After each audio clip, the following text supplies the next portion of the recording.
Chapter number 7, chapter number 7 है पढ़ना हमको। चैप्टर नंबर 7 में हमको पढ़ना है निर्देशांक ज्यामिति के बारे में, यानी निर्देशांक ज्यामिति जिसको हम लोग इंग्लिश में कहते हैं कोऑर्डिनेट ज्योमेट्री, यानी निर्देशांक ज्यामिति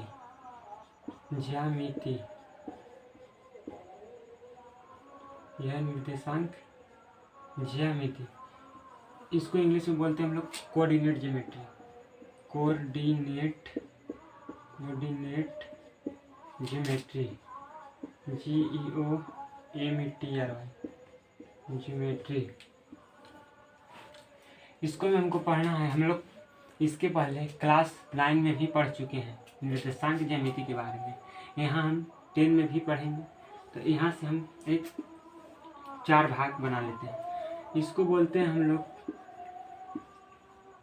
यहाँ से, यानी इसको क्या बोलते हैं, यानी दाहिना तरफ वाला को हम क्या बोलते हैं x,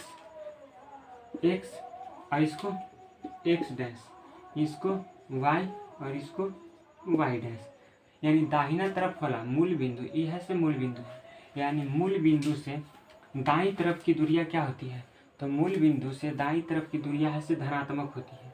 धनात्मक कहने का मतलब कि प्लस में, यानी 1, ये 2, ये 3, ये 4, ये 5, ये सब जितना है से प्लस, इसके आगे प्लस का चिन्ह छुपा हुआ है, ठीक है, तो हम नहीं लिखते हैं प्लस का चिन्ह।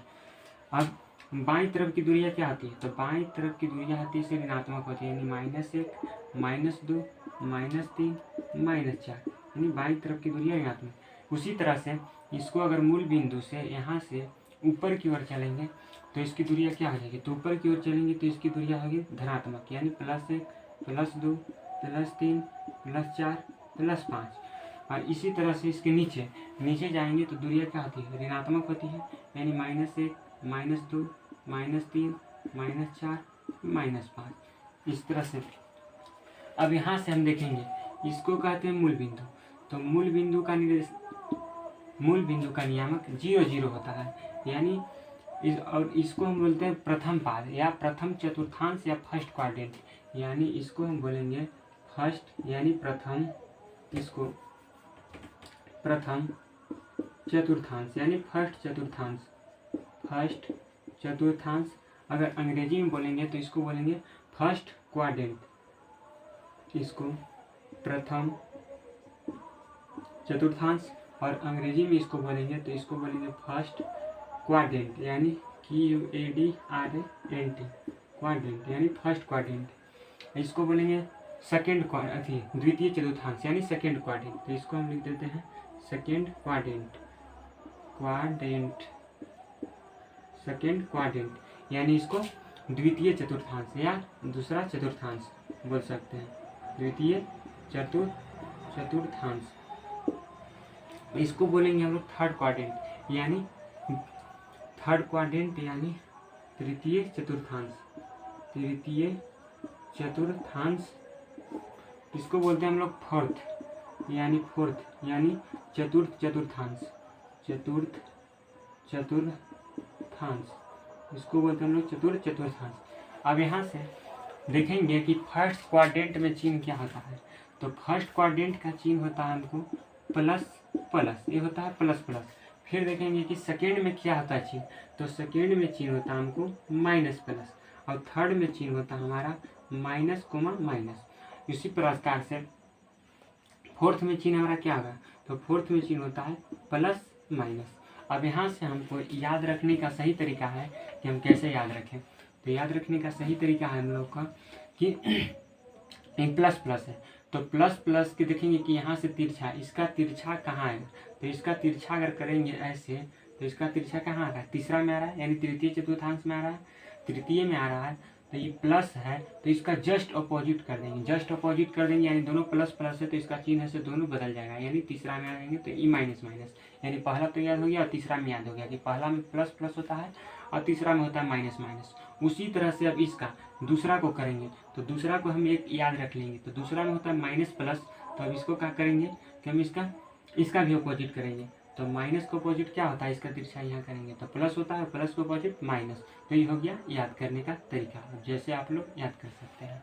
तो ये हो गया चतुर्थांश यानी 4 भाग। अब इसको हम लोग क्या बोलते हैं, तो इसको हम लोग बोलते हैं मूल बिंदु, यानी ई जो कटान बिंदु हुआ इसको हम लोग क्या बोलेंगे, मूल बिंदु। अब मूल बिंदु, तो मूल बिंदु का नियामक क्या होता है, तो मूल बिंदु का नियामक होता है हमारा 0 0 होता है। यानी कहने का मतलब ये है कि इसको यह से पड़ी रेखा है, यानी इसको क्या कहेंगे, इसको हम लोग कहते हैं, अगर हम देखना चाहेंगे तो यहाँ से ऐसे मिटा देखते हैं, यहाँ से इतना इसको हम मिटा देते हैं, ठीक है। यहाँ से मिटाने के बाद अगर हम देखना चाहेंगे तो इसको हम क्या बोलेंगे, इसको कहते हैं हम लोग खड़ी रेखा और इसको पड़ी रेखा। यानी खड़ी रेखा को हम लोग क्या बोलते हैं, खड़ी रेखा को हम लोग हम क्या बोलते हैं, तो खड़ी रेखा को हम वर्टिकल लाइन यानी क्या बोलेंगे, यानी उदग्र रेखा। खड़ी रेखा को उदग्र रेखा कहते हैं, यानी उदग्र रेखा कहते हैं। उदग्र रेखा को इंग्लिश में हम लोग क्या कहते हैं, तो उदग्र रेखा को हम लोग कहते हैं, इसको बोलेंगे क्या, उदग्र रेखा यानी खड़ी रेखा को उदग्र रेखा कहते हैं। और उदग्र रेखा को क्या बोलते हैं, तो उदग्र रेखा को हम लोग बोलते हैं इंग्लिश में वर्टिकल लाइन यानी हो गया वर्टिकल लाइन।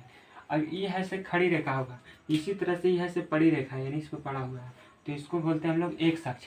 और एक अक्ष को क्या बोलेंगे, तो एक अक्ष को हम लोग बोलते हैं क्या, एक अक्ष को हम लोग बोलते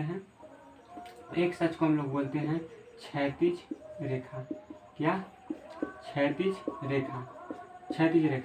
अब क्षैतिज रेखा इसको बोले हम लोग, तो क्षैतिज रेखा को इंग्लिश में हम क्या बोलेंगे, तो क्षैतिज रेखा को हम लोग इंग्लिश में बोलते हैं हॉरिजॉन्टल लाइन, यानी हॉरिजॉन्टल लाइन हॉरिजॉन्टल लाइन। अब यहाँ से हम देखेंगे कि यहाँ से हमारा क्वेश्चन पूछेगा कि बताइए, यहाँ से पूछेगा क्वेश्चन रहेगा कि बताइए कि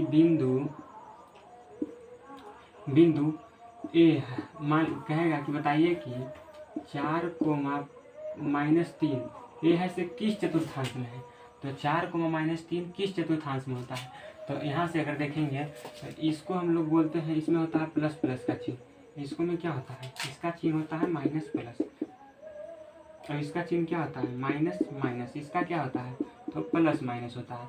अब यहाँ से क्वेश्चन पूछ देगा कि बताइए, इसको ऊपर वाला को हम साफ कर देते हैं। यहाँ से हम क्वेश्चन पूछेगा कि बताइए कि 2,3 ये किस चतुर्थांश में है, तो हम देखेंगे कि 2,3 इसके आगे भी प्लस है और इसके आगे भी क्या है प्लस है, यानी प्लस प्लस चिन्ह है। तो प्लस प्लस चिन्ह किस चतुर्थांश में होता है, तो प्लस प्लस चिन्ह है से फर्स्ट चतुर्थांश में होता है, यानी इसको हम बोलेंगे कि यह प्रथम चतुर्थांश में है, यानी प्रथम चतुर्थांश में है। यानी इसको चतुर्थांश को हम लोग पाद भी बोलते हैं, क्या, पाद भी बोलते हैं। यानी इसको इंग्लिश में फर्स्ट क्वाड्रेंट और ऐसे चतुर्थांश या पाद बोलेंगे।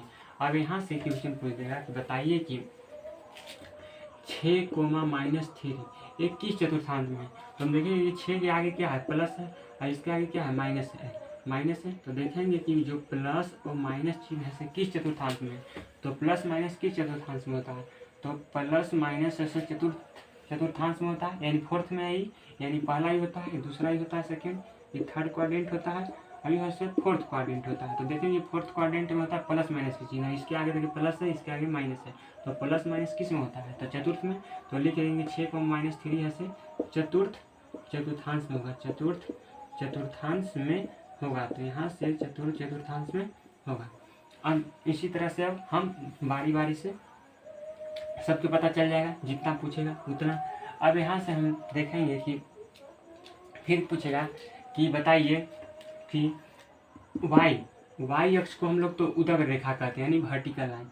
वाई अक्ष को दूसरा नाम क्या है, यानी वाई अक्ष का दूसरा नाम क्या है, तो वाई अक्ष का दूसरा नाम क्या होता है, तो वाई अक्ष को हम लोग क्या कहते हैं, तो वाई अक्ष का दूसरा नाम कोटि होता है, यानी इसको हम लोग कोटि बोलते हैं। और एक अक्ष को क्या बोलते हैं, तो एक अक्ष को हम लोग क्या बोलते हैं, तो एक अक्ष को हम लोग बोलते हैं भुज, क्या बोलते हैं भुज, यानी अगर यहाँ से मान लो कि पूछ देगा क्वेश्चन कि बताइए कि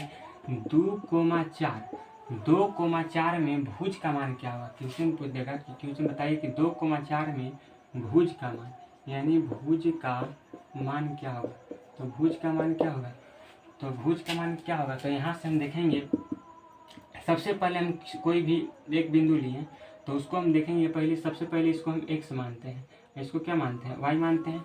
तो x और y मानते हैं, शुरू वाला को x और बाद वाला को y मानते हैं। तो देखो, तो हम क्या बोलें कि x को भुज बोलते हैं, x को भुज और y को कोटि। तो यहाँ से देखो, तो हम पूछा है क्वेश्चन में कि 2,4 के भुज का मान क्या है। तो भुज किसको बोलते हैं, x अक्ष को क्या कहते हैं, भुज कहते हैं। तो भुज का मान कितना है यहाँ, तो x लगा के देखेंगे तो यहाँ x कितना है 2, तो भुज का मान यहाँ 2 है। यही पूछेगा कि बताइए कि 2,4 में कोटि का मान कितना है। 2,4 में कोटि का मान कितना होगा। तो 2,4 में कोटि का मान पूछेगा तो इस शुरू वाला को तो हम लोग x मानते हैं, सबसे पहला वाला को, इसको y मानेंगे। तो शुरू वाला को x माने तो y वाला को कोटि माने, y को दूसरा वाला को y माने। तो y को हम लोग क्या कहते हैं, y अक्ष को हम लोग कोटि कहते हैं। ठीक है ना, पूछ रहा है कि 2,4 में कोटि का मान कितना है। तो 2,4 में कोटि का मान कितना होगा, तो कोटि y वाला को बोलते हैं। तो y कितना है, तो 4 है, तो y का मान कितना हो जाएगा 4। इसी तरह से मान लो कि आगे पूछेगा कि बताइए कि 2,-6 में कोटि का मान कितना होगा। तो सबसे पहले तो हम x लिखते हैं, तो x हो गया y, और कोटि का मान पूछ रहा है कि कोटि का मान कितना होगा। तो कोटि का मान कितना होगा, तो कोटि होता है y अक्ष वाला, तो y अक्ष वाला कितना है -6, तो -6 ये हो जाएगा इसका आंसर, यानी चिन्ह सहित हम लोग इसका लेते हैं। अब यहाँ से मान लीजिए कि क्वेश्चन पूछेगा कि बताइए कि यहाँ से देखिए